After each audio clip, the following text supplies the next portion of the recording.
Palestine-Israel. As you look at this theme, the focus is on feminism, gender, and the struggle for justice. Perhaps many of you have already heard the name of this diaspora Palestinian writer and political commentator. Her name is Nada Elia. And right there in 2017, she wrote an article entitled, "Justice is Indivisible, Palestine as a Feminist Issue." And in that article, she says that the Palestinians' women's freedom of movement, their right to education, their right to vote, to work, to live where they want, where they were born, their right to sufficient food, clean water, and medical treatment in their own homeland are denied them, not by their fellow Palestinians, but by the illegal occupying power, Israel. And so she goes on to elaborate Palestine as a feminist issue. If you would have read the latest Palestinian updates, which is edited by our friend Ranjan Solomon, you would notice that there is this important piece there which says, in the United States, 120 gender studies departments and programs affirmed that Palestine is a feminist issue. And so we will try to understand this particular perspective this evening, and to moderate our entire discussions today, we have our revered Virginia Saldana. Virginia Saldana is an activist, a theologian, writer. Many of us know her already very well. She's been the former executive secretary of the Women's Desk of the Archdiocese of Bombay. Then she's also been secretary for the Catholic Women's Conference of India Commission for Women and for the Federation of Asian Bishops' Conferences Office of Laity, Family and Women. She has also been the former executive committee member of Pax Christi International, in which capacity she visited Palestine and Jerusalem to study the conflict situation there. Presently, Virginia Saldana is the chair of the Catholic Women's Council. She's the founder and secretary of the Indian Women Theologians Forum, which is co-organizing this program. She's a member of the board of trustees of Majlis Legal Center in Mumbai. She's the coordinator of the Indian Women Christians movement in Mumbai. She's published a book, Women, Image of God. She's edited 4 books, and she's contributed articles to various theological and Catholic magazines, as well as chapters to books. So we are indeed privileged to have Virginia Saldana as our moderator for the evening. I now hand over this webinar to her. Virginia, your time. Thank you, Roger, for that introduction. And I think we are all eager to listen to both Lamma and to Rachel, because particularly me, I'm very interested in knowing the gender dimension in this conflict. I'm very familiar with the conflict, I follow it up, but I think the gender dimension will be very interested to all our women's organizations. So I would like to go straight away into introducing Lamma Mansour, who is the youth leader at Christ at the Checkpoint. Lamma is a Christian Palestinian from Nazareth. She graduated from the University of Haifa with a BA in psychology and completed a master's in social policy at the University of Oxford. She works with the Bethlehem Bible College. She is a core member of the Christ at the Checkpoint, young adults group which encourages young people to take an active role in pursuing justice and peace as Jesus's followers. Lamma has written on and spoken about the intersection of faith and social issues such as gender equality in several platforms.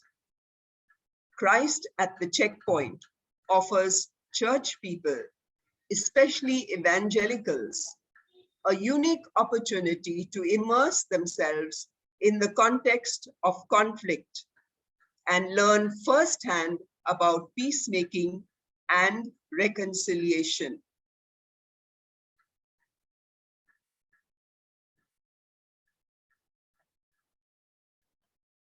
So is Lamma going to speak first? Yes. I Okay. introduced you, Lamma. I hand over to Lamma. I would request everyone to mute themselves so that we have no disturbance and we can listen to Lamma without any outside disturbance. Kindly mute yourselves. Everyone, mute yourselves. Can I just get the ability to share my screen, please, from the host? It's currently disabled. Yeah, you can share your screen. No, it's not given. 1 minute. I'll just give it to you. Just give me a minute. Great. Thank you so much. Thank you very much, Virginia, for the warm welcome and for the introduction. I'll start shortly. Yeah, that should allow you to share screen. Can you try? Perfect. Thank you. Yes.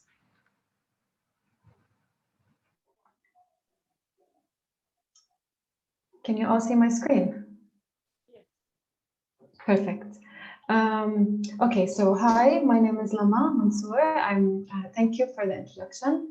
I'm honored to be speaking to you today with my co-speaker, Rachel, and I hope this will be a beneficial, constructive conversation for all of us. I look forward to our Q&A in the end. In the next 25 minutes or so, I will try to briefly discuss faith, gender, and the struggle for justice in Palestine-Israel. And this, of course, is a huge topic, so I will not cover everything, but I hope to give you a general idea of the issues on the ground. You have probably seen headlines such as this one in the past few weeks. So The Guardian says Israel launches airstrikes on the Gaza Strip after Hamas rocket attacks. And this portrays a very simplistic and isolated view of reality. The problem with this headline, and more generally the way that the media portrays events in the region, is that there is no context. So let's look at the immediate context of this recent cross-border bombardment between Gaza and Israel, and then we will move on to something else. First, during the holy month of Ramadan, the holiest month for our Muslim brothers and sisters, Israeli police put restrictions on the movement of Muslim worshippers in Jerusalem, forbidding them to sit on the stairs of the Damascus Gate, as they usually do after Friday prayers. Second, Palestinian families are facing forced removals in the neighborhood of Sheikh Jarrah, where they have lived for generations. And third, amidst this tension and between Ramadan and Eid, Israeli police stormed Al-Aqsa Mosque compound in the beginning and eventually the mosque itself, firing rubber bullets and stun grenades on worshippers. This is when the airstrikes began. That's the context of the latest round of violence. Now, why did these events cause such a noise? First, Al-Aqsa Mosque is the third holiest site in Islam, obviously a very sensitive place and issue. But second, the case of Sheikh Jarrah, the houses that are facing forced evictions, is perceived as a microcosm of the Nakba, the Palestinian catastrophe that where hundreds of thousands of Palestinians were expelled from their homes. So the forced removal of the Sheikh Jarrah families really strikes a chord with Palestinians everywhere. So let's back up a little bit, and I'll give you a very brief overview of Palestine, of the history. I know some people are very much aware of all of these things, and due to the limited time that we have, I won't go through all of the history. I'll omit some pretty important events. Lamma, can I interrupt you a little bit? Many are asking you to speak a little louder because your voice is coming across a little muffled. Okay. So if you could use earphones, or if you could go closer to your speaker, your mic, it would be better. Is this better now? Yes, it's better now. Thank you. Perfect. Perfect. Sorry. Okay. So one common misconception is that the Israeli-Palestinian struggle is an ancient religious struggle. But it's not. It's about 100 years old. It's very much political. And during the Ottoman Empire, Muslims, Christians, and Jews lived in relative peace in the region, whereby the majority were Muslim. In 1897, a modern political Zionism was established by Theodor Herzl, a movement to establish a homeland for the Jewish people. At the same time, World War I was erupted, and anti-Semitism was, of course, it existed before, but was on the rise in Europe. In 1917, a very important event happened, the Balfour Declaration, where Britain supported the establishment of a national home for the Jewish people in Palestine. And it's often pointed out that the declaration promised the protection of civil and religious rights of non-Jewish communities. But this is laughable because the non-Jewish communities were 95% of the population, and it said nothing about their political and national rights. In 1920, the British Mandate for Palestine began, and then 1939, World War II erupted, and we all know the vile ideology of Nazi Germany and the horrors of the Holocaust, which understandably increased the Jewish immigration to Palestine. And the selling point for many of the Zionist architects is that Palestine is a land without a nation, or a nation without a land.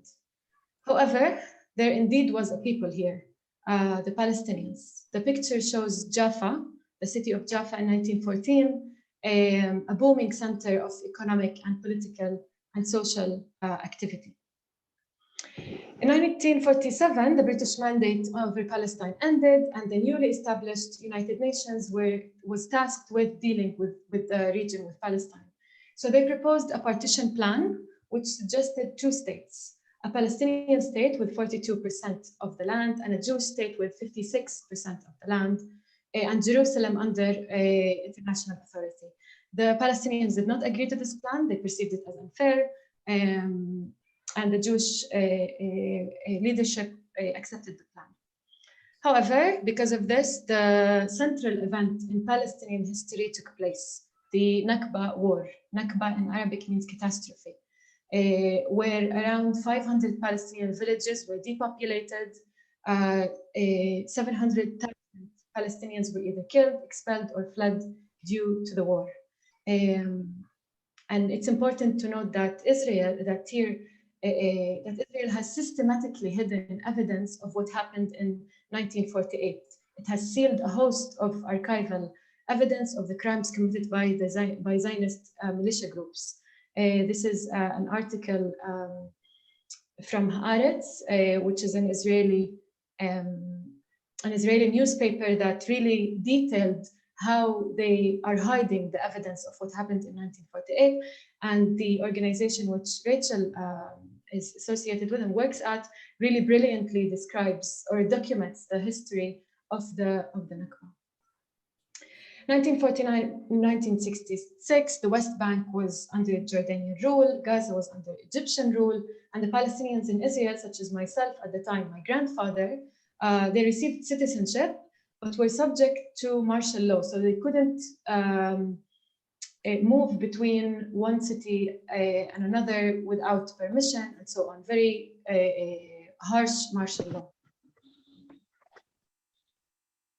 In 1967, a very important war happened between the Arab countries and Israel, where Israel seized Sinai. So if you can see, Sinai is the pink big portion of land.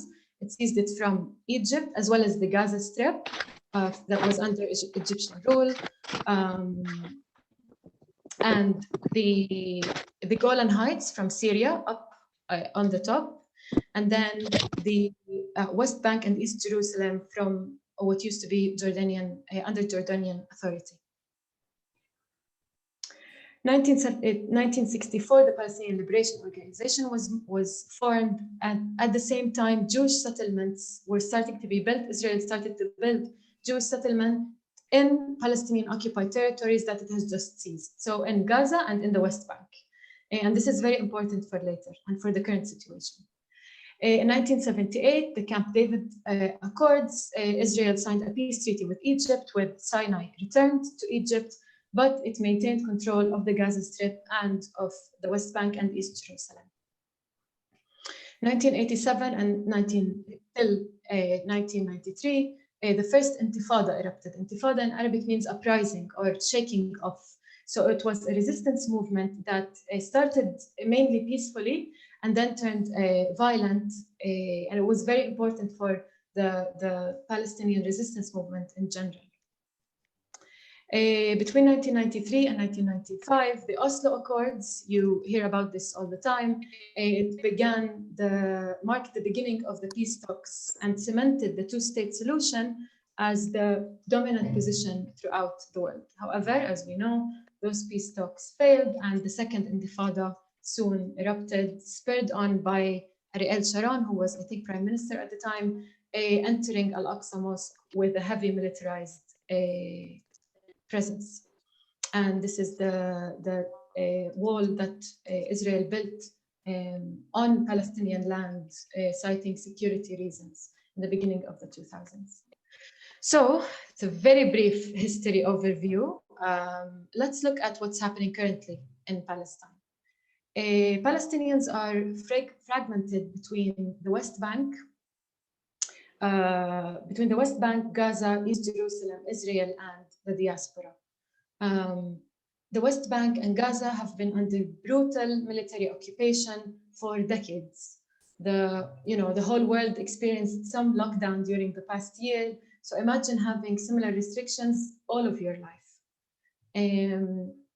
Despite some agency of the Palestinian Authority, Israel has full military control of the West Bank, continues to build illegal under international law Jewish settlements. So if you can see in the map, all of those blue dots are settlements inside the West Bank, which is supposed to be, part of a future Palestinian state. So this consistently undermines any possibility of a viable Palestinian state. And these Jewish settlements really suffocate Palestinian cities and villages. Hundreds of thousands of settlers live there. They have their own road system for Jewish use only, many of them.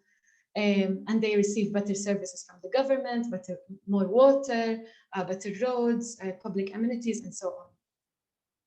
And Palestinians are subjected to military checkpoints, even within the West Bank. So if I'm a Palestinian and want to go from Ramallah to Bethlehem, both under Palestinian Authority, I have to pass checkpoints. And in Gaza, the Gaza Strip is about 20 miles long and 5 miles wide, and home to 2 million people, one of the most densely populated places in the world. Israel controls the borders and the airspace of the Gaza Strip. It's basically an open air prison, restricting what is allowed in and out, and obviously engaging militarily in the territory. Gaza receives about 4 hours of electricity every day. There's a huge water problem. 95% of the water in Gaza is not drinkable. And agriculture is currently Israel routinely sprays Palestinian farmland with herbicides to prevent any kind of agricultural economy, prevents students from pursuing higher education outside of Gaza, and so on. In East Jerusalem, as I've already said, residents are forcibly removed from their houses, such as Sheikh Jarrah. There's an explicit goal of Judaizing the city. They began with 70% Jewish, 30% Arab, and now they're saying 60%, 40%. And East Jerusalem communities are severely underfunded, especially during COVID. This was exacerbated, limited healthcare facilities, and so on. And Palestinian refugees around the world are not allowed to return to the homes that they were expelled from or fled in 1948, while any Jewish person around the world can say, I'm Jewish, and come and receive citizenship in Israel.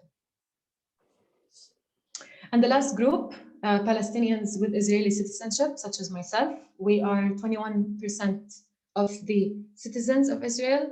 We are severely underfunded and discriminated against in all areas of life. So my area of study, education, I can tell you that a Palestinian child with an Israeli citizenship receives 1/9 of the educational funding that a Jewish child receives, as well as, of course, rampant crime that goes unchecked by the police brutality, and the latest nation-state law that was enacted in 2018 that grants the right to self-determination exclusively to Jews. The Prime Minister Benjamin Netanyahu said very explicitly, Israel is not a state for all its citizens. So that's the situation on the ground. Therefore, as you can see, the criteria for your rights, where you can live, who you are allowed to marry and live with, where you can work, which roads you can take, etc., is determined by whether you are Jewish or not. Two human rights organizations have declared this year that they found Israel to be committing the crime of apartheid as it is defined by international law. And these two organizations are B'Tselem, which is an Israeli organization, Human Rights Watch, which is an international human rights organization. I'm not an international law expert, but I wanted to state this because I think it's important, and I'll provide more resources in the end if you want to learn more about this particular thing. So how can the feminist lens help us with all of this? I think this is what you want all of you to learn more about. And that was a very long introduction to understand the situation on the ground. And of course, by feminist here, I mean the movement for women's equality in general. And I want to emphasize a certain strand of feminism called intersectional feminism. And it's a framework that recognizes that women's experiences around the world are different from one another. Although all women suffer from patriarchy in one way or another, their experiences are shaped by their social identities, such as their race, their ethnicity, their class, whether they have a disability or not. So intersectional feminism recognizes that different systems of oppression interact and build on one another. So women's social identities are not isolated, they often overlap, and that creates compounding experiences of discrimination. So intersectional feminism emphasizes that all systems of oppression need to be uprooted, not only patriarchy. So for example, a deaf woman from Texas experiences discrimination differently than a Muslim Black woman in the UK, differently than a Christian Palestinian woman in the Jala, and so on. Therefore, it's important that we pay attention to the specific ways that Palestinian women experience oppression due to the reality of both patriarchy and the occupation. So how do we see this in Palestine?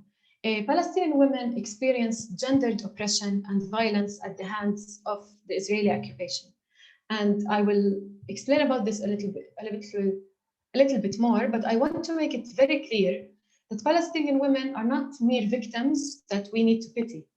We are also agents of change. We fight for our dignity, for our equality. We resist our dehumanization and essentialization very fiercely. First, what do we mean by gendered violence? There are human rights violations that are underreported and underdiscussed that relate specifically to the oppression of Palestinian women at the hands of the Israeli occupation. And they are underreported, underdiscussed because of the occupation and the patriarchy together. For example, 67 pregnant Palestinian women had to give birth at a military checkpoint between the year 2000 and 2005. And this led to the death of 38 of these babies due to the lack of medical care. Systematic data on this particular phenomenon has not been published since. So imagine, I mean, I hope you don't have to imagine, but what is supposed to be a joyful moment of accepting your child into the world becoming such a heartbreaking moment. Second, there have been too many testimonies of sexual harassment by military personnel, of women by military personnel at checkpoints and prisons. So checkpoints forcing women to disrobe, for example.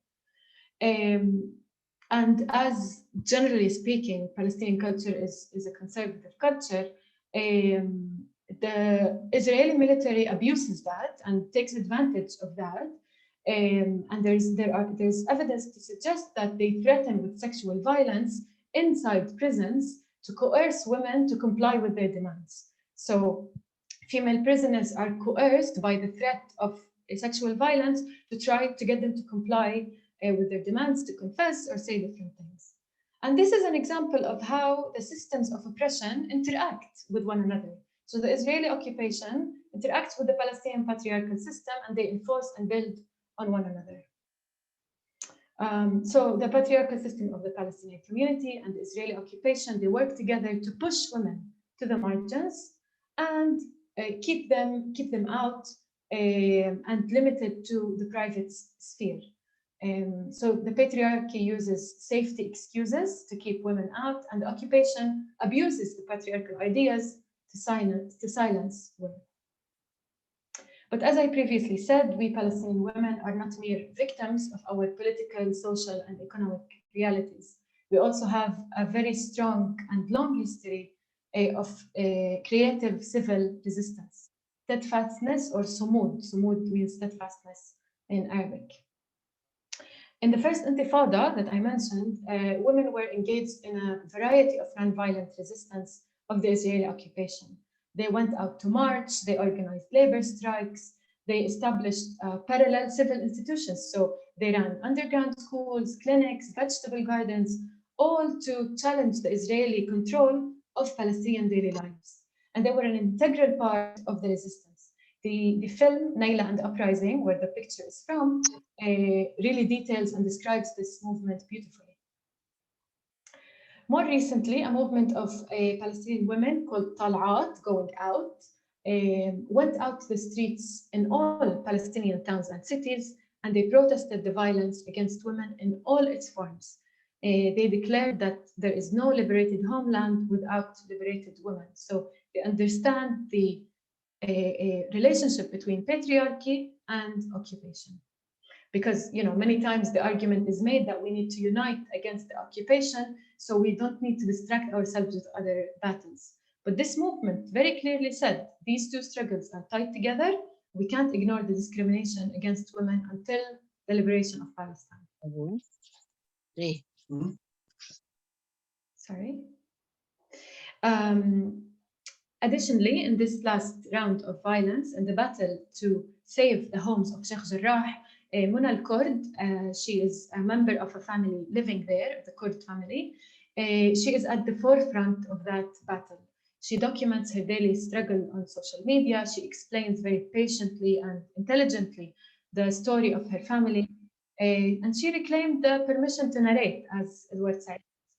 She really is a force to be reckoned with. And it's not to be taken for granted that there's a female leader in the political struggle, enduring the violence of the military, being at the forefront of the confrontations.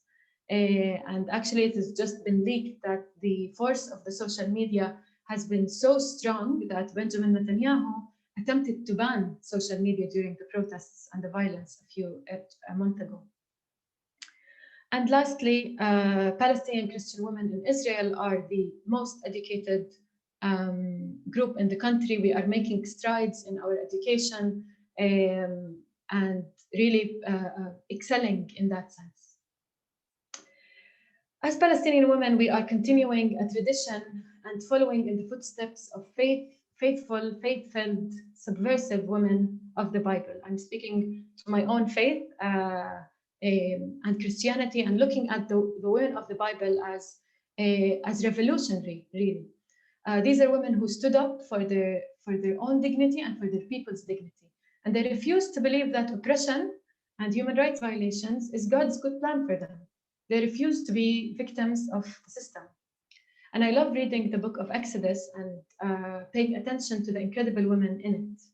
We see that the first people to defy Pharaoh are women, Poa and Shifra, who are two faithful, courageous midwives who obeyed God more than Pharaoh, even when it was dangerous. Pharaoh ordered them to kill the male Hebrew babies, yet scripture tells us that they feared God and they could not obey Pharaoh.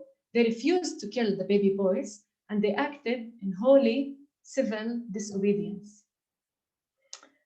Due to their actions, we read from the scripture that Pharaoh summons them and asks them, why have they done that? And they answer with wit. They say that Hebrew women are not like Egyptian women. They are vigorous and give birth before the midwives arrive. So they use Pharaoh's bias against him. And their courage is rewarded by God. We see that God blesses them and is kind to them. Because they saw the inherent dignity of the humans under Egyptian oppression. This is holy defiance, holy disobedience of empire. Of course, we all know the story of Jochebed and Miriam, Moses' mother and sister, who acted in faith and saved Moses' life and intervened to make sure that he receives the nutrition and education that he needs. And I love what Kelly Nikondiha says in her book about the women of Exodus, because Pharaoh disregarded the daughters. He saw them as marginal and not important in the struggle for liberation. Let the daughters live, Pharaoh said, yet little did he know the capacity of daughters to subvert his authority and enact liberation. Pharaohs always underestimate women. But thank God that in his mercy, pharaohs don't last forever. This is what faithfulness looks like in the face of empire. To follow the leading of the spirit in the movement of liberation. To destroy unjust systems that are bent on destroying the image of God on earth. So let's follow in the footsteps of our sisters in the Bible and answer the call for God's kingdom of justice and mercy. The Bible tells us that justice and truth are the foundation of God's throne. They are a key feature of his character. And God identifies with the vulnerable and marginalized in society. God's perspective is radically different from ours. Our inclination, we want to be associated with the powerful, but God comes and says, the least of these are my brothers and sisters. Whatever you do to them, you do to me. Whatever you do or don't do for the Palestinian women giving birth at checkpoints, you do to me. Whatever you do or don't do for the children in Gaza, traumatized by the sounds of bombs and by the loss of friends and family, you do for me. Now, the New York Times published on its front page the faces of the 67 children who died during the last war on Gaza. What do we have to say about that? Does our theology of good news have anything to say to their reality? And in this, we remember that every human being is made in the image of God. So any abuse of human rights to live in dignity is not only physical, but spiritual, as the image of God in them is insulted. Loving God and experiencing God's transforming grace should lead to loving our neighbor, not only loving them individually, but also addressing the systems that harm them. We are called to reflect God's character and build God's kingdom of love, justice, and of mercy. We are called to be agents of true transformative peace. In the Bible, justice means at least three things. One is equity, equal treatment of all the people of the land. At the same time, a special concern for the vulnerable, for the poor, for the hungry, for the widows, for the orphans. And generosity, spending yourself for others. Therefore, any theology, any ideology that elevates one people over another is not of God. Any theology that allows for the oppression of human beings made in the image of God is not of God. Any theology that we adopt needs to be consistent with the just nature of God and needs to be holistically biblical. Justice is a way of showing the world what heaven looks like. How does that look like in Palestine? First, we need to pray for true peace, not simply a ceasefire or a return to the old status quo that rests on oppression. Peace is not the absence of conflict, but rather the existence of justice and love. That's what Martin Luther King says. Second, as Pastor Mundir Ishaq suggested in a recent article, we need to name reality for what it is. This is not a conflict. It's an occupation that dehumanizes Palestinians made in the image of God. We need to work to dismantle oppressive systems, to advocate for the vulnerable, pressure governments to hold Israel accountable. Accountable to what? Accountable to the standards of international law. And we need to challenge Christian Zionism, the theology that unconditionally supports the state of Israel based on biblical grounds. This theology is becoming more and more pervasive in Christian circles. It leads many Christians to pressure their governments to enact policies that harm Palestinians. Instead of supporting initiatives that advocate for the poor, for the oppressed, that advocate for reconciliation and peace, Christian Zionist money goes to building illegal settlements that destroy any possibility of peace. So many theologians, Palestinians and otherwise, they've shown the inconsistencies in this theology and how biblical Israel is not the modern nation state of Israel. Read their books. Let's engage with their arguments, listen to their lectures. They have very strong arguments advocating for justice and peace. And put yourself in the shoes of Palestinians on the receiving end of Christian Zionism. When I hear Christian Zionism, how would you feel to know that you are perceived as an unwanted complication in God's plan? Lastly, listen to and amplify prophetic voices for justice and peace. And by prophetic, I don't mean to people who predict the future. I mean the function of prophecy in the Bible, to stand up for what is right, to speak truth to power, especially those of women that are experiencing multifold oppression, but still teaching the future generation to love life. I want to close out with a prayer that I adapted from Cole Arthur Riley. And it says, God of solidarity, thank you for being a God who enters the suffering of the world, who does not run from those in pain, but rushes to the sight of blood, of tears. Help us learn to risk ourselves on behalf of the vulnerable, believing that when one is harmed, we all are. Help us remember that justice and liberation are not a scarcity, and that our survival and dignity are tied up in one another. Secure in us the courage to stand, knowing together we will restore what the world has tried to suffocate in us. Amen. These are some resources that I highly recommend if you want to learn more about what's happening. These are some of the resources that I based my talk on and really recommend for you if you want to know more. Thank you very much.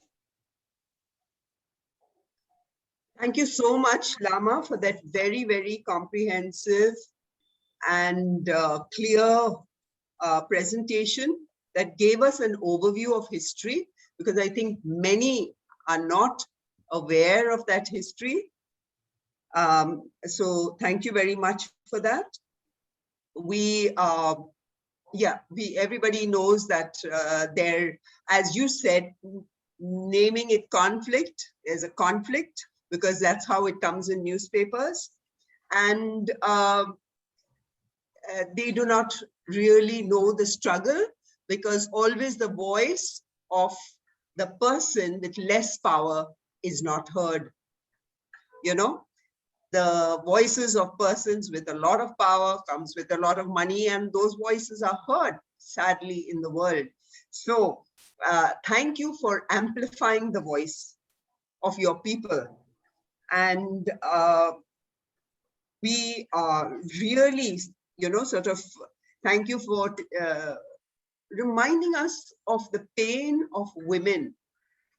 We all are working with women in different ways, and we know how ordinarily women suffer violence and oppression under patriarchy. But when it comes to a situation of oppression, political oppression, it is much, much more amplified for women.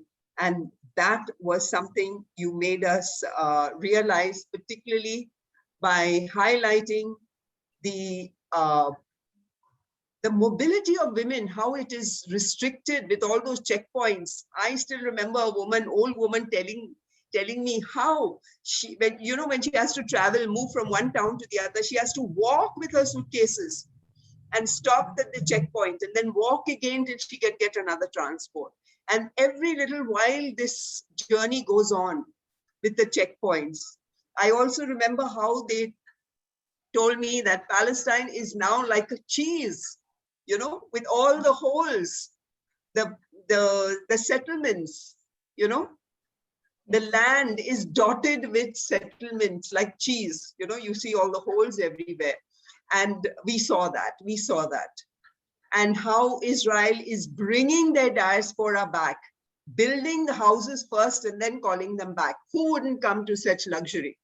Yes. So we know the great difference in power between Palestine and Israel. And sadly, you know, politics sides with power.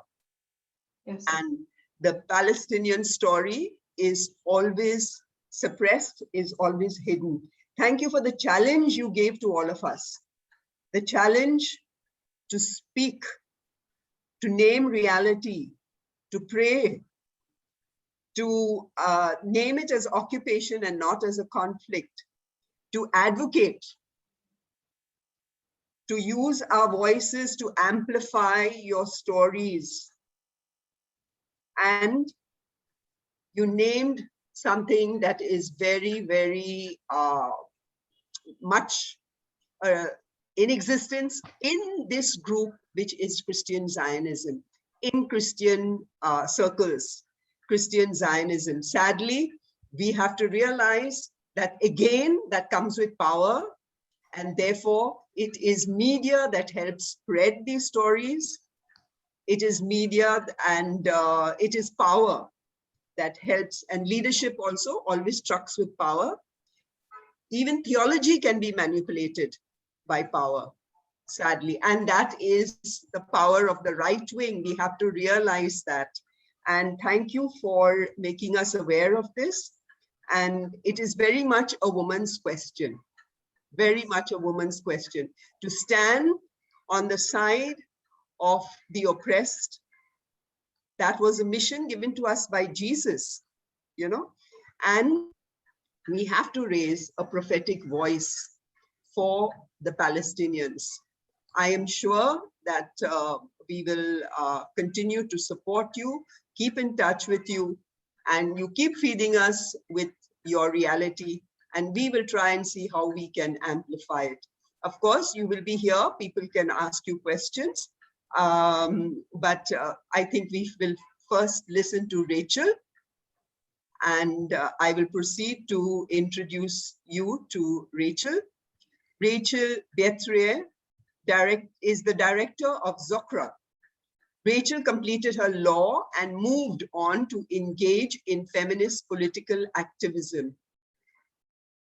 She was co-founder of PC, an independent feminist media organization.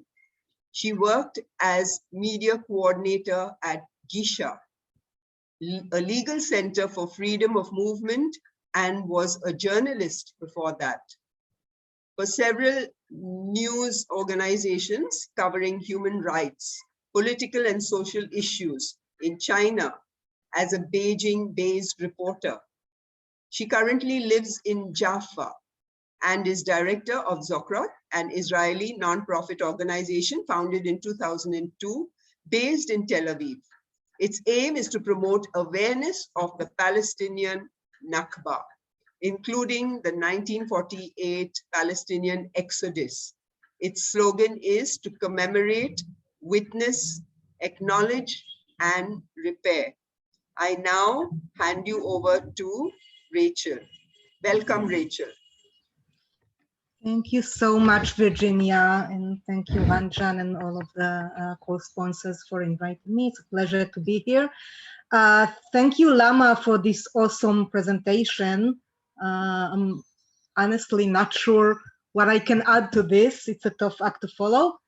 But I want to maybe start with reconnecting to the biblical story of the midwives, Shifra and Pua, that you so beautifully woven into your presentation. And well, as you know, the book of Exodus is the origin story, origin myth of the Jewish faith and the Jewish people. And in it, the midwives really stand out, and it was an Israeli Jewish theologian, woman theologian named Nechama Leibovich, the sister of Yeshayahu Leibovich, one of our most prophetic voices in the anti-occupation movement, who warned back in 1967 about the corrupting and deadly influence of the occupation. And Nechama Leibovich said this about Shifra and Pua, the midwives. She noted that the Bible describes them as Yereot Elohim, which means in Hebrew, it means fear of God, but also sight of God. And Leibovich says that every time the Bible describes someone as having a fear of God or sight of God, that always means standing by the side of the oppressed, resisting oppression, and seeing and reaching out to those who are alienated, to those who are marginalized, to those who have no protection of the majority, of the state, of the king. That's how it always is. And this is what the midwives got their fame for, to be part of an empire in its most vile, its most oppressive, and step away from that and see the marginalized people and acting up to save them. And this is always a choice of every individual, even within an oppressive society. So thank you, Lamma, for bringing this story up. And I would like to go back and say a few more words about the Nakba, that at Zochrot we really see it as the ground zero of what is known as the Israeli-Palestinian conflict, or of the whole situation in Palestine. So 1948 was the year where most of the Palestinian people were expelled from their homelands and became refugees. But the Nakba is not just a historical event, it's an ongoing process.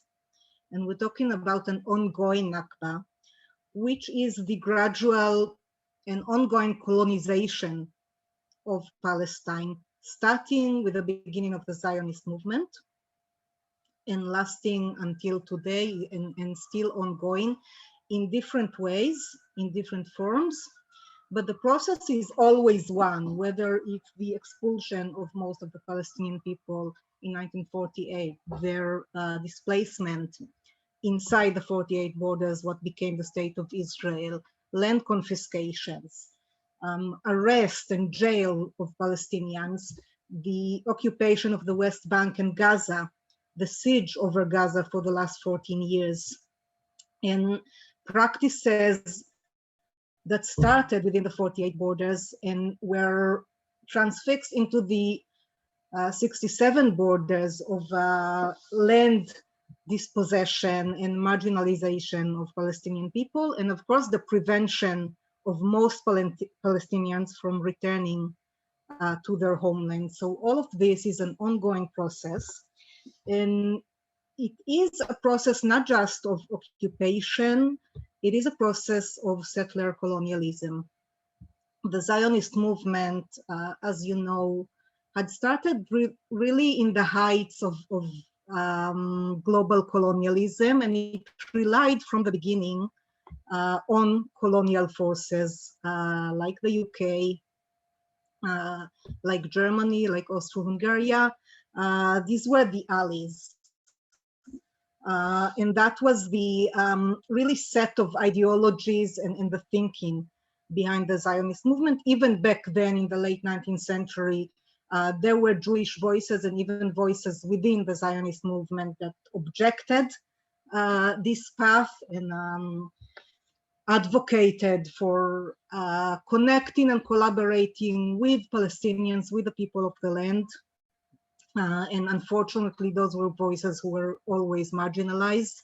And this is the face of Zionism now. So any support for Zionism, Christian or otherwise, is really support for colonialism. And this should be really well understood.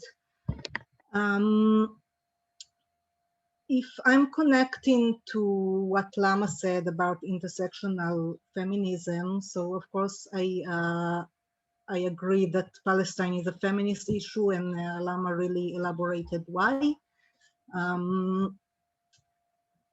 I can mention women cancer patients, especially breast cancer patients in Gaza, that are prevented from leaving even for medical treatment outside of Gaza, where they have very little resources that can help them, and are subjected to Israeli control over whether they can move and get their medical treatment or not. I can mention the rampant violence within Palestinian communities within Israel, also gender violence that is actually encouraged by the state of Israel. Every aspect of Palestinian patriarchal society is encouraged actively by the state of Israel. Every Palestinian feminist movement is oppressed by the state of Israel. And I think it's pretty remarkable the way these things work, because one of the ways that Israel is marketing itself to the world is as progressive Western nation with equality to women. And of course, that's far from the truth even within Jewish Israeli society, and I will get to that in a minute. But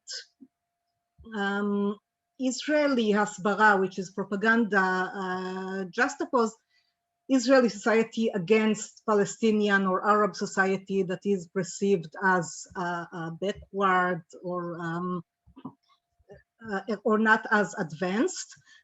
So on the one hand, Israel always encourage and support every conservative aspect of society. On the other hand, it criticizes the same trend and try to present itself as the more progressive and therefore more worthy of support, especially from the Western world.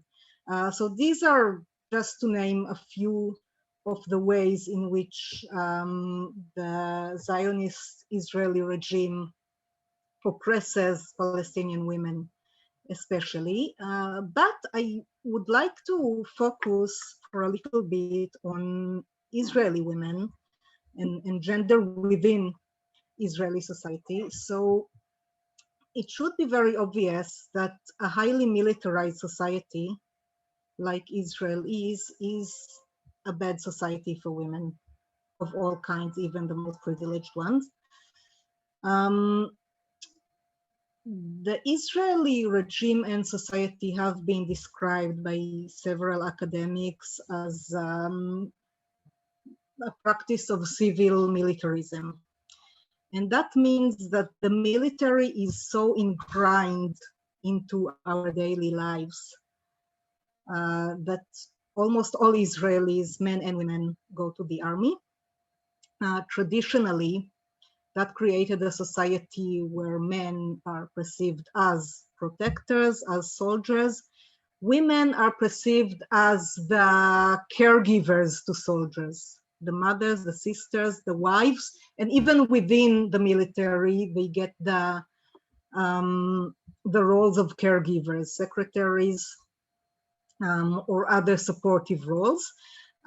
This has changed, interestingly, in the last decade to include more women in more combative roles.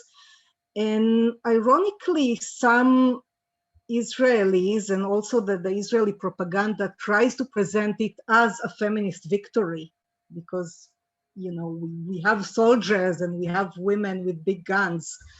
So that's great, right? It's very feminist. So I say no to that. That's not my feminism. And having women participate more actively in oppression of other people is not feminist in any way. It's a distortion of feminism, and it should be called out. And Israel should be presented as it is, and I'm saying this with a lot of pain because I'm Israeli too.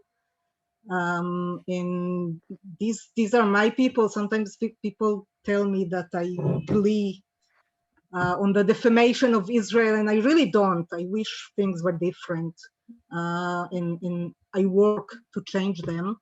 But I do want to call out the militaristic tendencies of society here that are very painful, very oppressive, and really should stop and should be replaced with a real feminist agenda based on equality, based on dignity, human dignity, and a stop to dehumanization of Palestinian in general, Palestinian women in particular, and a vision of real equal free society where everyone can flourish, everyone who live here, men and women, Jewish and Palestinians, Palestinian refugees who have the right to return and who should return to Palestine and live on equal terms with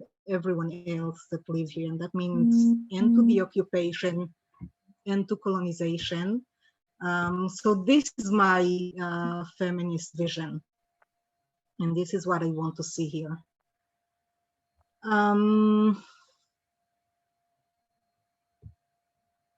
I think, yeah, Lamma pretty much covered much of what I wanted to say.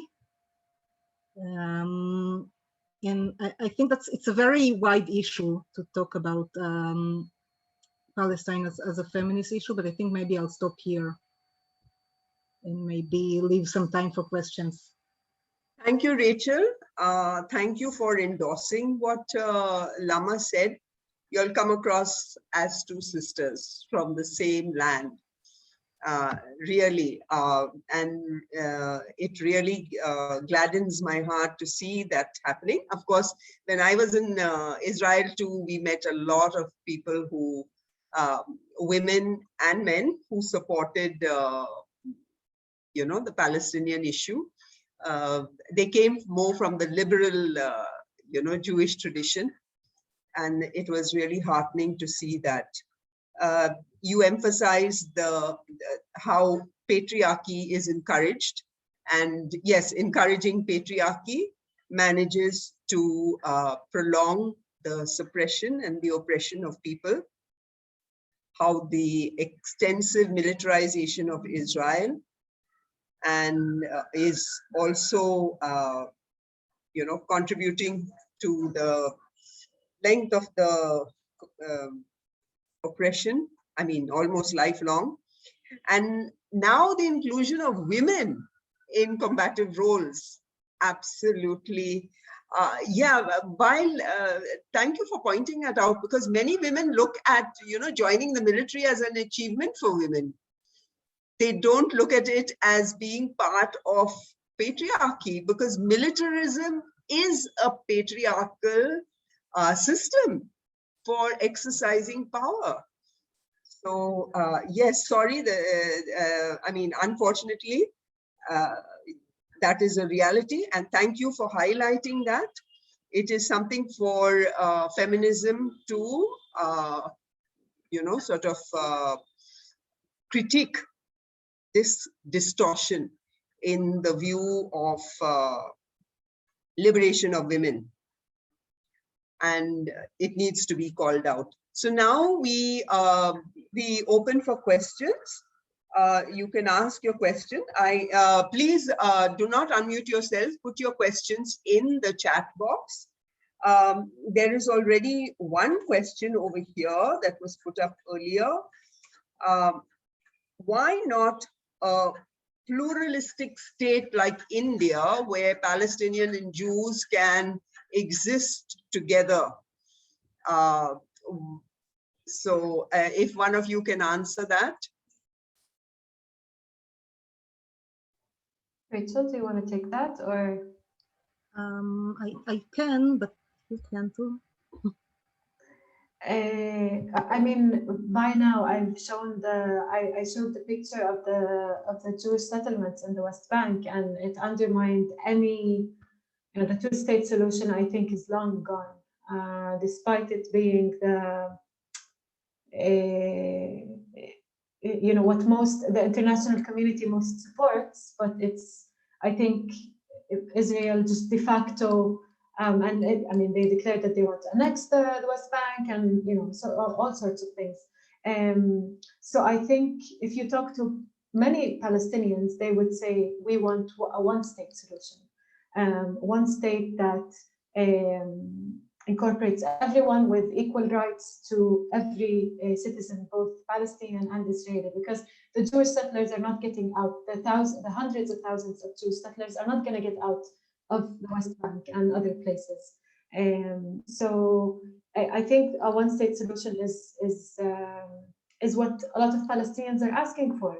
Unfortunately, the current Israeli government is not for a one-state or for a two-state solution. It benefits from keeping the status quo at the moment. Jonathan Kuttab, who is a Palestinian scholar, a Christian scholar, and I think a human rights lawyer, he recently published a book about this, imagining what a one-state solution could be, and I highly recommend reading that book. It's yes. Thanks, Lamma. So I would just add, I want to reinforce what Lamma said in her presentation. This is not a religious conflict or a conflict at all. It is over land, over dispossession, over the dehumanization and marginalization of the Palestinian people. And yes, I am for one state, a pluralistic state. Jewish people lived in Palestine long before Zionism, together with Muslims, Christians, and Druze. Jewish people lived in other Arab countries like Morocco, where my grandmother is from, and they lived in peace and harmony for the most part with their Muslim neighbors. And I think that option is still possible, and the vision we see is equal rights for everyone, and freedom and dignity for everyone, regardless of their faith, gender, or ethnic background. Yes, this is the solution for me. And for that, the settler colonial regime has to be dismantled. It's a system that cannot stand. we have a question here from Sister Zita, who asks, how do Christians in Palestine understand the Zionist understanding of the chosen people and Palestine as a land given to the Jews as their land? Yes, so I would advise you to visit Christ at Checkpoint's website and YouTube account. There's a lot of lectures and talks given by Palestinian Christians who talk a lot about this and have a vision for equality and justice and freedom. I would object to the premise, to the assertion that Palestine is the land given to Jews as their land. First of all land belongs to God. This is actually, I have the book next to me, Mundir Ishaq's book. He details this, the other side of the wall. He details, kind of debunks Christian Zionism. And he says that the land belongs to God. All of the earth belongs to God. Even in the Old Testament, when it was given for the Israelites for some time, they were tenants, and this is very obvious. You can see it in, I think, Leviticus chapter 25.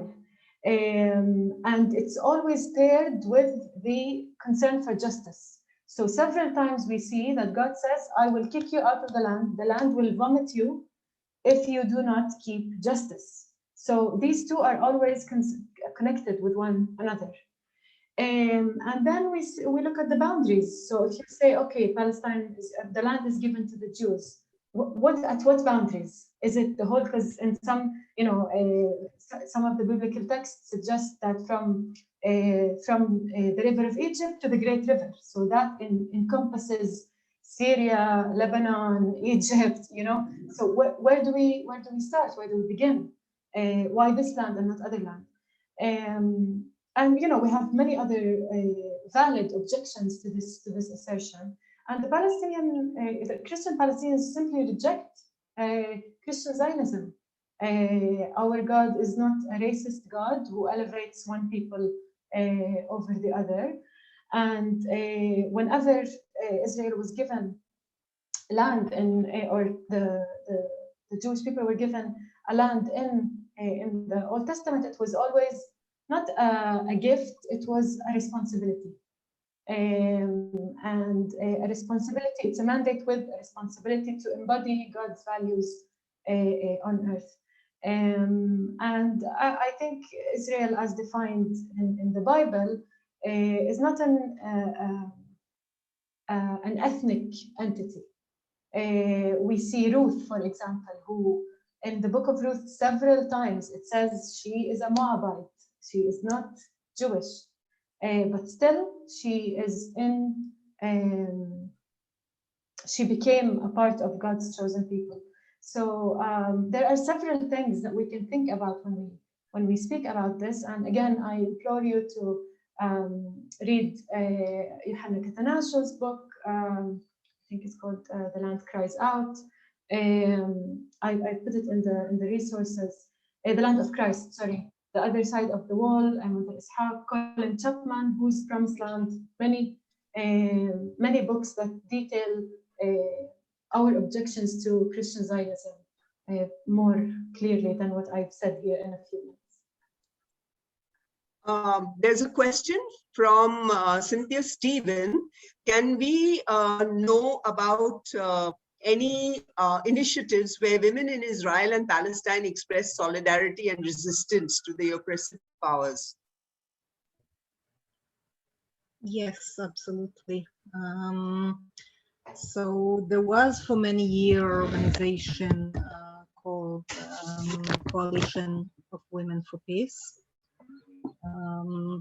established by Jewish and Palestinian women in promoting both feminism and anti-occupation activities. And I think the graduates of these organizations are everywhere, especially in the Israeli left nowadays. And within Israeli society, not almost all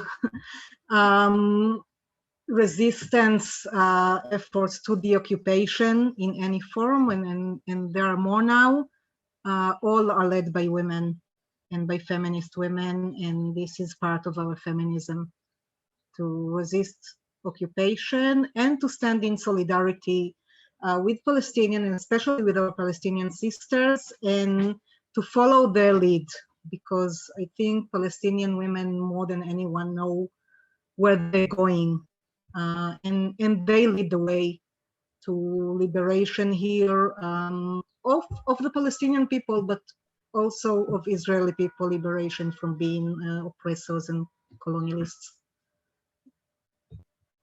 Thank you. Then Kochurani wants to know, Kochurani Abraham wants to know, are there different feminist groups in Palestine? Is the movement divided or on ideological lines? And how can Indian feminists extend our support?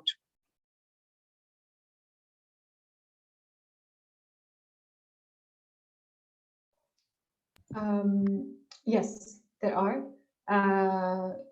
Palestinian feminist groups. I mentioned Tal'at as one of the movements, but they incorporated within them a lot of different groups. Of course, these groups, we're not a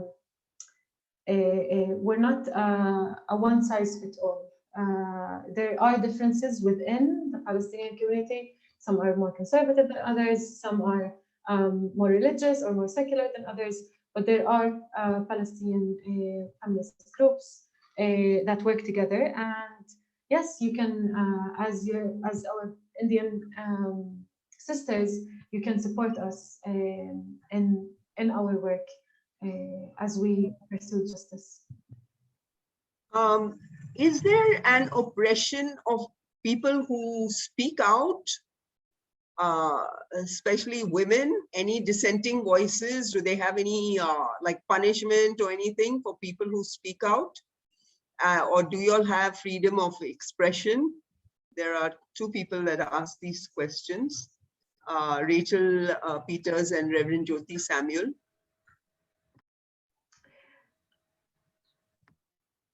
Yeah, I think, I mean, Israel just finished today. They declared that they just finished a law and order campaign to detain and arrest people who were active in the recent protests, which mainly all of them, or the vast majority of them, started very peacefully. They were coming to get people from their houses to arrest them. So yes, there is an intimidation tactics to stop people from speaking out and from speaking truth to power. Unfortunately, this is happening, and of course, in the West Bank and Gaza, we have arbitrary arrests and detainment and so on. I'm sure Rachel can also speak maybe from the Jewish perspective. Yes, so from a Jewish perspective, there's a lot less intimidation and oppression on Israelis like myself who speak out. Unfortunately, there aren't that many of us.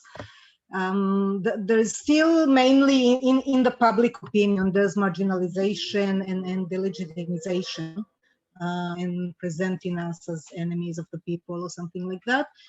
It's still a lot less than what Palestinians have to go through. And thank you, Lamma, for mentioning the law and order campaign, because I live in Jaffa, Occupy Jaffa, that was the biggest city in Palestine until 1948, in whose residents, 90% of them were expelled in 1948, and now is mostly inhabited by Jews like me, and maybe a third of the population are Palestinians. And in Jaffa and other so-called mixed cities, we have experienced this operation that is presented as law and order, but really is an operation of intimidation of the local population through arrest, through economic means, and trying to silence our neighbors into submission. And it's, I think, the basic duty of every privileged citizen in Israel, by which I mean Jewish citizens, to speak out when these things happen. And yes, it's getting more difficult under right-wing governments and a public opinion that has taken in the last decade a sharp turn to the right, but it's still something that has to happen. And fortunately, we are starting to see more people speaking out, and we're starting to see the world speaking out, which I think is really important, and this momentum has to be sustained. Even though the bombing of Gaza has now stopped, that is not the end, and without any significant change, we all know that we're just counting the days until the next attack. So the momentum for Palestinian liberation has to be sustained, and this is really what I come here to say. Okay, there's a question from Leila Pasa. If global solidarity by women across the world can be created, how different should it be? I think I'll refer to the intersectional feminist lens, really, because, as I said, patriarchy intersects and interacts and builds on other types and other systems of oppression. So we need to be aware of how our sisters are experiencing oppression in different ways around the globe, because our social identities affect how we experience patriarchy. So I think a global solidarity of women needs to really be intersectional, to think very deeply about how we can support women and uproot all systems of oppression, not only patriarchy. To listen closely, not to be, not to come with preconceived notions and stereotypes, or at least be willing to be challenged and to change your mind about these things. So that's kind of my initial idea. Thank you, Lamma and Rachel. You say it very right, that unless we challenge patriarchy, because we can see how the ugly head of patriarchy is rising up in different parts of the world. Today in United States, like no other time, it is shocking, and sadly, patriarchy kind of piggybacks with the right wing, and we have them in all religions. And we've seen like militarism in Myanmar and how oppressive that is again over there. We see those people suffering. So challenging patriarchy is something that is so very important. You're so right. And thank you for giving us that kind of push. And yes, I think personally, I feel we need to write more and to really create greater awareness about this situation. Not only in Palestine, I think, like you say, there are intersections all over the world. Patriarchy is destroying the world, I would say. Whether it be climate change, whether it be, oppressive political systems. We see even patriarchy, the ugly face of patriarchy, even in handling the corona crisis. And I can well imagine how you people in Palestine must be suffering, because at this time, I don't know, you've not said anything about it. Has the political situation, has it, kind of worsened the situation this time in the coronavirus, Lamma? Yes. I think Rachel can speak also to this, but the fragmentation of Israeli society has really shown during this time with, for example, in the beginning of the COVID crisis, a lot of the official guidelines by the government were not published in Arabic. And as I said, East Jerusalem didn't have COVID testing centers. And of course, Israel is hailed as the vaccination drive and so on. But as the occupation force, it has a duty under international law to vaccinate the people in the Palestinians in the West Bank and in Gaza, and it hasn't. And it has, it's the highest vaccination rate in the world, and now it's selling vaccines to the rest of the world while only 1% of the people are vaccinated in Gaza. And it has bombed the only testing facility in Gaza just a few weeks ago. So of course, all of these conflicts just exacerbate existing difficulties and existing inequalities and injustices. Thank you so much. Now I would like to introduce Sister Zita, Sister Sylvia, to give the concluding remarks. Sister Sylvia is a presentation sister and a member of the Indian-Palestinian Solidarity Network. She worked in Palestine, in Jenin and Bethlehem for the past 7 years. Her personal experience there is valuable as she continues to support the cause of the Palestinians in different ways. She's currently now in Chennai.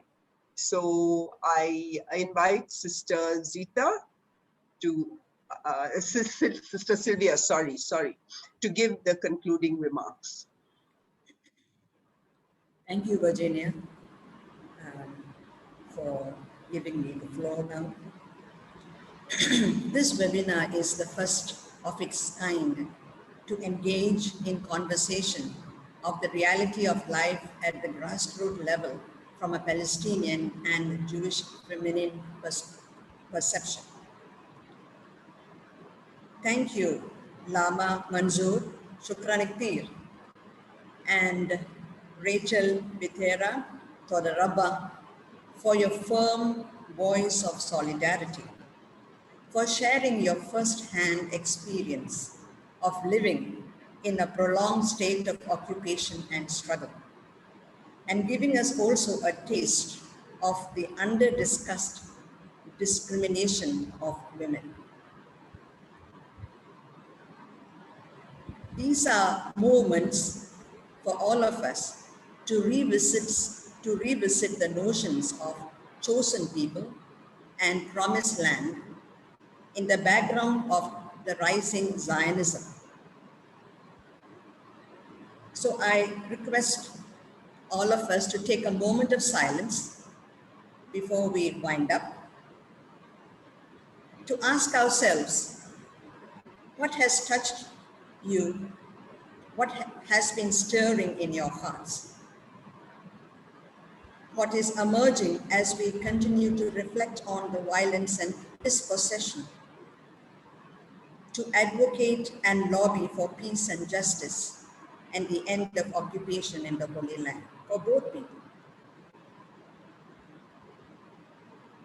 We at IPSN and all collaborators wish to assure you that we continue to journey with you in solidarity, and we would take some steps forward to amplify our prophetic stance to stand with you.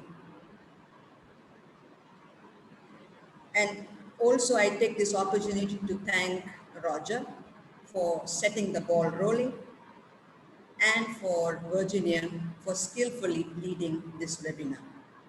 Thank you one and all, and I wish you a good night and a good evening as well. Thank you. Thank you, everyone. Thank you, Lamma and Sylvia.